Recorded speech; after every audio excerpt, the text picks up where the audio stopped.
Once you eat something so bitter, whole day, whatever people do to you feel it's fantastic because everybody is thinking of living for more years. But is it not important that you live for more hours per day? One-third of your life is gone without you knowing what happened. Are there any foods that one must avoid? Namaskaram, Sadhguru. Namaskaram. I'm very happy to start my day to enjoy this breakfast with you, which looks very, very intriguing. Is this how you start your day? We must understand, food is what builds our body on one level. On another level, it is the main part of our fuel to run the day. Right. When I say main part of the fuel, there are other aspects of water, air, sunlight. So the entire aspect of eating food is to balance it as to which is more in your life. If you eat certain types of food, 70% of your energy requirement is coming from the food that you eat. That means definitely you will sleep for 6 to 8 hours a day.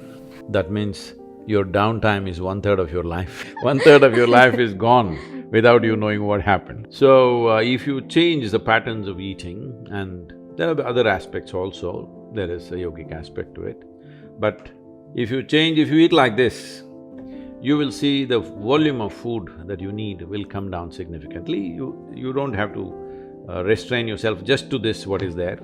But after that, if you eat also, the volume of food that you eat will come down. Right. And your ability to get more energy from sunlight, air and water will increase. Right now, as I said, for most people, 70% is from the food. If you reverse this, that 30 to 40% is from the food, rest is from the other three, then you will see your day will easily last for 20 hours a day, very effortlessly. And you will live more, that's what it means. Oh, okay. Because everybody is thinking of living for more years. But is it not important that you live for more hours per day? Per day, that's true, absolutely. But is this it, or is there more to your breakfast? Well, there will be usually another pomegranate fruit. Okay. And if I'm going to be very physically active, let's say I'm going to play a round of golf, because 18 holes I walk, I don't ride carts and things like that. Oh, okay. So then maybe I will add some carb to it, maybe an idli or a chapati or something else, either wheat, rice or millet. Any of these things we add so that there is enough carb for the physical activity. Right. But if I'm just going into more mental activity and physically I'm not moving around too much, I'm sitting, this is it, and maybe I'll drink a glass of something. Usually we have certain very liquidy millet porridges and stuff like that, which you can drink like coffee. Okay. I mean, it's liquid. Right. So I can see these interesting things laid out. If you can explain the significance of these, and very interesting, these yellow and green balls. What are these? One is a freshly ground neem leaf ball, another is a turmeric ball. Okay. Turmeric we grow around here itself, which is absolutely organic in very rich lands. And neem, of course, it comes from the trees. These two things can do a miracle to your life. First, you swallow these two things in the morning, wait for 10-15 minutes so that it spreads. Because these two will bring down the inflammatory levels in your stomach lining, and also cleans up all the unnecessary bacteria that may be there. In case of any parasite, all that it'll be taken care of. And also, it'll bring a certain glow to you. Don't ask me why I'm not glowing. You are always.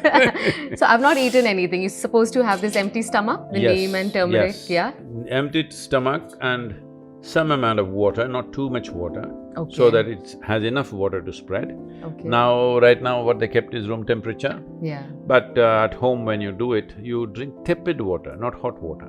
Yeah. Any warnings you want to give me? Neem is usually very bitter. No, you swallow it like a pill. That's not neem anyway, that's turmeric. Going a bit slow. Just swallow, not with water. With water you can swallow, like a tablet. Okay, now neem. Guys, I'm gonna have this. It's bitter, Sadhguru. Then see, this is a way of acclimatizing yourself to life. Not bad.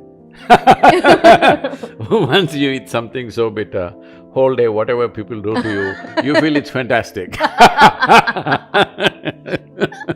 That's a good trick. This is sprouted methi, which is very important to bring cellular cleansing in the body.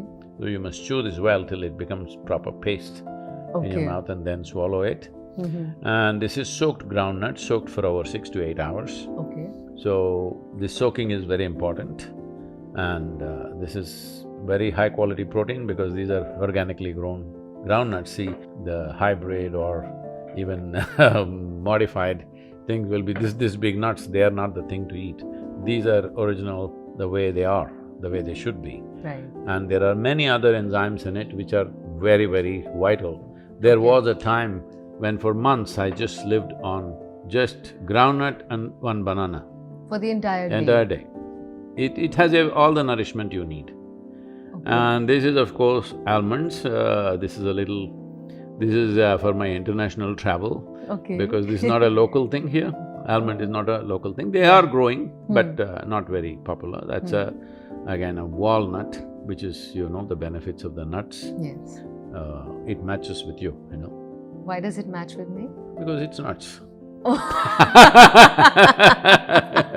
This is sprouted green gram, which is very high protein again. Okay. And the green part of it is very important. Okay. And it's very important, the almond is soaked and this is peeled. Because these kind of nuts have their own mechanism of self-defense.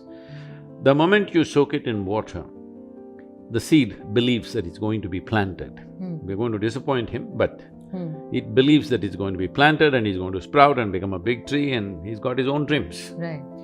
So when you sprout, what he does is, there is a certain carcinogenic chemical within the nut which comes to the surface just beneath the skin.